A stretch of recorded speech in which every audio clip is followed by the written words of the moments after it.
PSM का syllabus देखकर confusion में हो कि सिलेबस क्या होगा, एग्ज़ाम का पैटर्न कैसा होगा, एग्ज़ाम कितने मार्क्स का होगा, पेपर कैसा होगा और भी बहुत सारी चीज़ें जैसे कि बुक्स क्या लेनी है, क्या नहीं लेनी है, राइट? तो ये वीडियो सिर्फ आपके लिए है।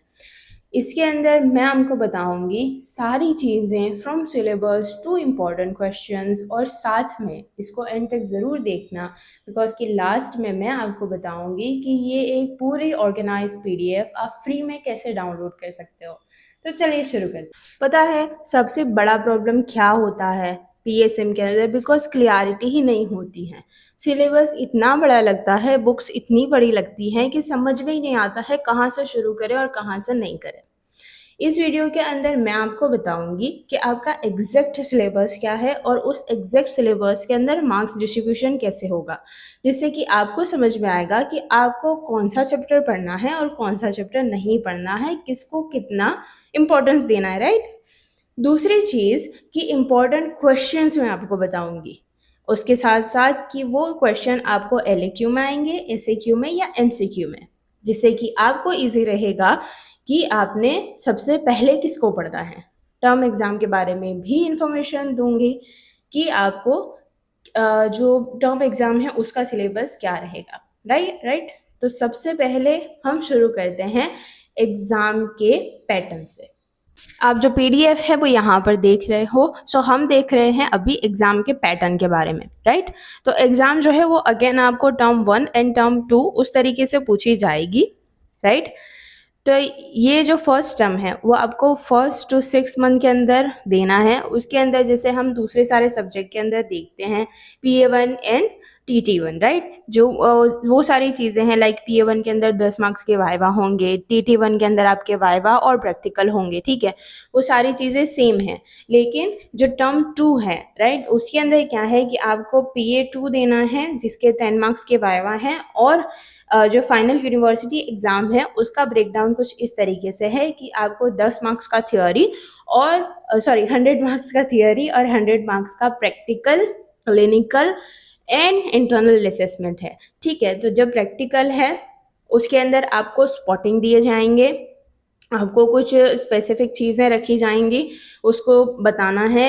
दूसरा आपको क्लिनिकल के अंदर कुछ स्पेसिफिक चीज़ें हैं, कुछ स्पेसिफिक लाइक जो चीज़ें हैं उनको आइडेंटिफाई वगैरह करना है। और इंटरनल असेसमेंट जैसे दूसरे सब्जेक्ट के अंदर होता है उसी वे के अंदर यहाँ पर भी होगा। देन सेकेंड थिंग हमारे पास है सिलेबस। तो सिलेबस जो आप देख पा रहे हो यहाँ पर वो सारे पॉइंट्स आपके सिलेबस के हैं। ये सारे आपको एज अ चैप्टर के नाम वगैरह मिल सकते हैं कुछ बुक्स के अंदर, ठीक है? तो वहाँ से आपको इजी रहेगा कि जो like for example fundamental concept of community medicine है एंड पब्लिक हेल्थ है, ठीक है? तो ये आपका जो पार्क है, जो ऑथेंटिक बुक है, उसके अंदर ये आपका पहला चैप्टर रहता है, ठीक है? दूसरी चीज़ है जैसे कि कॉन्सेप्ट ऑफ हेल्थ है, डिजीज़ है, ठीक है? तो ये सारे चैप्टर्स हैं। टोटल आपके पास 12 चैप्टर्स हैं, राइट? ये पूरा का पूरा आपका सिलेबस है। उसके बाद हमारे पास है मार्क्स डिस्ट्रीब्यूशन, राइट? तो ये मार्क्स डिस्ट्रीब्यूशन जो है वो मैंने आगे जो आपको सिलेबस बताया उसी के अकॉर्डिंग मैंने किया हुआ है कि कौन से चैप्टर का कितना टोटल मार्क्स होगा। जैसे आप यहाँ पर देख पा रहे हो फंडामेंटल कॉन्सेप्ट वाला जो पहला चैप्टर था उसके अंदर आपको ये टर्म 1 के अंदर पूछा जाएगा, ठीक है? वो भी मैंने लिखा हुआ है कि कौन से टर्म में ये चीज़ पूछी जाएगी। तो आपको क्या करना है, अगर आपका अभी अभी स्टार्टिंग है तो आपने सबसे पहले जो टर्म 1 वाले चैप्टर्स हैं वो ख़त्म करना है, राइट? वो है जो मार्क्स हैं वो मैंने लिखे हुए हैं। जैसे पहला हमारा चैप्टर है तो उसके मार्क्स सिर्फ 1 है, ठीक है? और उसके अंदर से सिर्फ 1 MCQ पूछा जाएगा। वो मैंने आगे लिखा हुआ है कि टाइप ऑफ क्वेश्चन क्या रहेगा। उसी के अकॉर्डिंग जो सेकंड हमारा चैप्टर है वो भी आपको टर्म 1 में ही पूछा जाएगा और मार्क्स जो हैं वो इसके 11 हैं, राइट? तो जो आपका LAQ है वो हमेशा 10 मार्क्स का होता है, SAQ 5 मार्क्स का और MCQ 1 मार्क का 1 होता है। तो यहाँ पर ऐसा बाइफर्गेशन है और ये सारी चीज़ें ऑथेंटिक जो PDF है जो NCH की तरफ से आई है उसी के अंदर दिया गया है। मैंने कोई भी चीज़ अपनी तरफ से ऐड नहीं करी है, ठीक है? तो ये जो सेकंड आपका चैप्टर है उसके अंदर से आपको MCQ और LAQ पूछा जाएगा। सेम वे दूसरे भी चैप्टर्स के लिए हमने बात करी हुई है। जैसे जो इम्पोर्टेंट चैप्टर्स हैं जो कि आपको ज़्यादा ध्यान देने चाहिए वो ऐसे वाले हैं जिनके अंदर से LAQ, SAQ और MCQ सारे ही आने वाले हैं, तो उसको आपने ज़्यादा इम्पोर्टेंस देना है। आगे बढ़ते हैं। और भी सारे जो चैप्टर्स हैं उन सब के मैंने बाइफरकेशन करके रखे हुए हैं, सब कौन से जो टर्म है उसके अंदर पूछे जाएंगे वो भी मैंने लिखा हुआ है।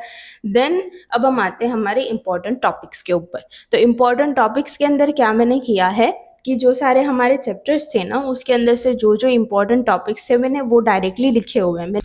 एक और चीज़ मुझे आपको बतानी है, जैसे कि आप मेरे चैनल के ऊपर जाओगे तो आपको स्टार्टिंग में ही सारे वीडियोस देखने को मिल जाएंगे जो कि मेंबर्स ओनली वीडियोस है, जिसके अंदर कि मैं थर्ड बीएचएमएस के सारे ही सब्जेक्ट पढ़ा रही हूँ, ठीक है।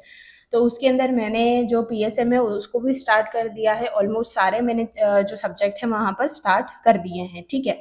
तो अगर आपको वो वाला जो हमारा मेंबरशिप लेना है तो आपने क्या करना है कि मेरे जो चैनल का नेम है उसके साइड में आपको ज्वाइन का बटन मिलेगा, आपने वहाँ पर क्लिक करना है।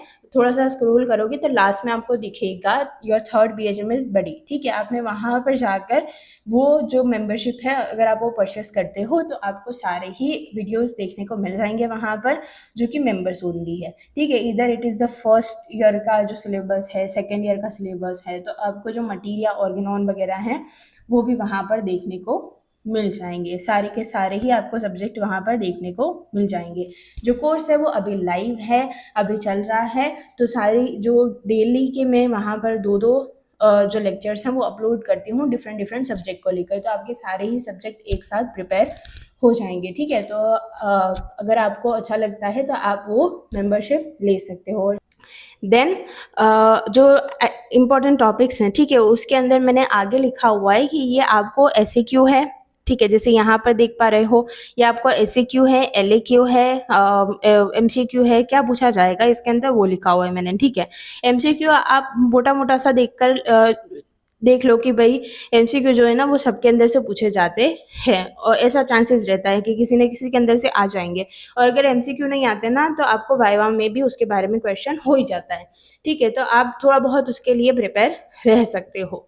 दूसरी चीज़ ये है कि जैसे मैंने सारी चीज़ें ना इम्पॉर्टेंट वाइज लिखी हुई हैं कि जैसे जो हमारा पूरा हेल्थ केयर डिलीवरी सिस्टम है फॉर एग्जांपल, तो ये पूरा का पूरा आपको एलएक्यू में पूछा जा सकता है, लेकिन उसी के अंदर के पॉइंट्स हैं विच इज़ पीएचसी, सीएचसी, ठीक है, आशा वगैरह जो हैं वो सारी चीज़ें इसी के अंडर आती हैं, वो सारी चीज़ें इसी एक क्वेश्चन के अंदर ही आती हैं, लेकिन सेपरेटली आपको एसएक्यू में पूछी जा सकती हैं, तो वही मैंने लिखा हुआ है, ठीक है। तो आप ऐसा मत समझना कि भाई बहुत सारे टॉपिक्स हैं और इतने सारे टॉपिक्स हम कैसे करेंगे, बट ये जो हमारा पीएसएम होता है ना उसके अंदर ऐसे ही क्वेश्चन आते हैं कि या तो उसका एक पूरा का पूरा मिलकर उसका एसएक्यू एलएक्यू पूछा जाएगा, या फिर तो उसके बाइफरकेशन कर करके उसको एसएक्यू में कन्वर्ट कर दिया जाएगा, ठीक है। दूसरे भी आप यहाँ पर पॉइंट्स देख सकते हो, आप चाहे तो इसका स्क्रीनशॉट ले सकते हो, और लास्ट में मैं आपको बताती हूँ कि आप पूरी की पूरी पीडीएफ जो मैं आप यहाँ पर दिखा रही हूँ वो आप कहाँ से डाउनलोड कर सकते हो, ठीक है। तो ये सारी चीज़ें हैं। उसके बाद लास्ट में मैंने जैसे लिखा हुआ है मलेरिया, डेंगू, रेबीज़ वगैरह जो चीज़ें हैं वो भी मैंने लिखी हुई हैं कि जो कम्युनिकेबल डिजीज़ हैं वो एक बहुत बड़ा चैप्टर है, ठीक है। तो उसके अंदर से क्या-क्या चीज़ें इम्पॉर्टेंट हैं सिर्फ, बिकॉज़ की जो कम्युनिकेबल डिजीज़ेज़ है ना उसके अंदर बहुत सारी डिजीज़ेज़ हैं। जो सारी ही हैं वो आपको एग्ज़ाम में नहीं पूछी जाती हैं, ठीक है। तो उसी के अकॉर्डिंग मैंने इसको बाइफरकेट करके लिखा हुआ है। दूसरा हमारे पास है जैसे टाइफॉइड वगैरह, वो सारी चीज़ें उसके अंदर आ जाती है। लास्ट वाले जो टॉपिक्स हैं वो आपके ऑक्यूपेशनल हेल्थ के रिलेटेड हैं। तो इसके अंदर क्या है जैसे कि पहला तो आपको सिलिकोसिस है, बाइसोनोसिस है, ठीक है। तो वो सारी चीज़ें सिर्फ एसीक्यू में ही पूछी जाती हैं।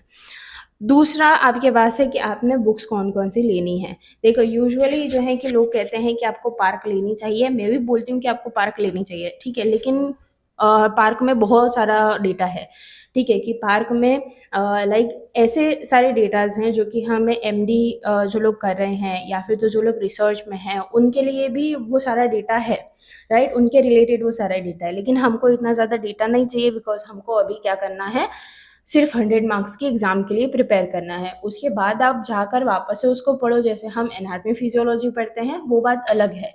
लेकिन जो लाइक पार्क है उसका जो लैंग्वेज है वो भी थोड़ा-सा ऊपर-नीचे है, राइट? कि कुछ लोगों को समझ में आता है, कुछ लोगों को नहीं समझ में आता।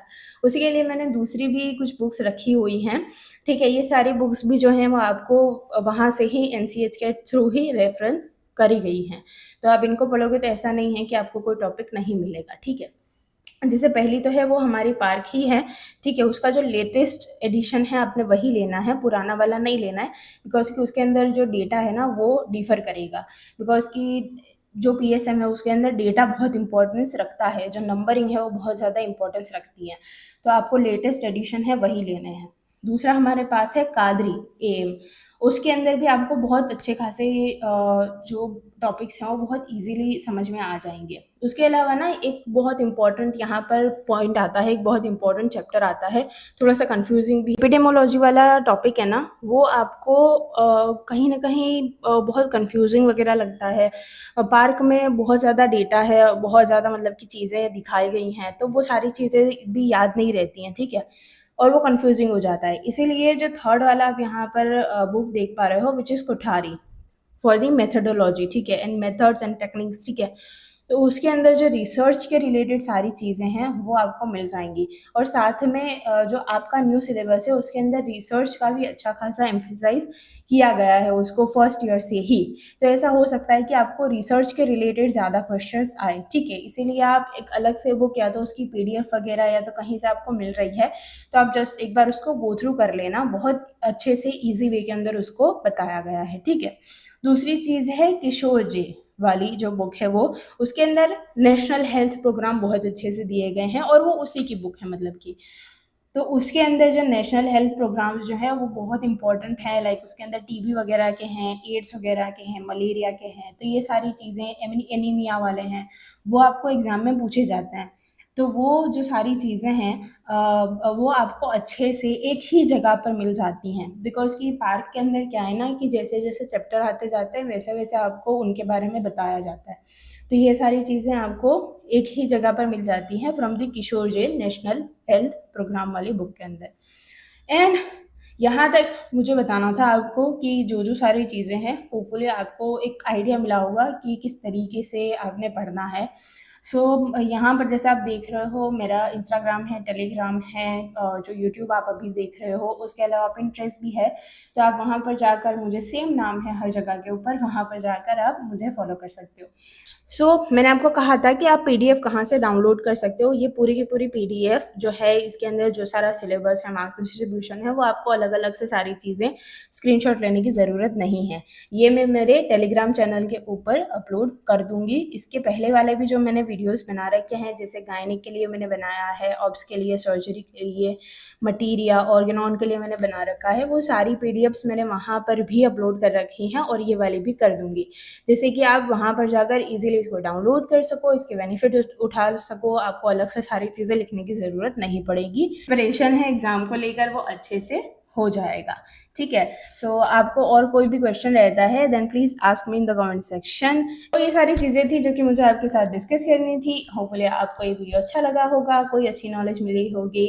Then do not forget to like, comment and share this video with your friends. And thank you so much for watching. Bye.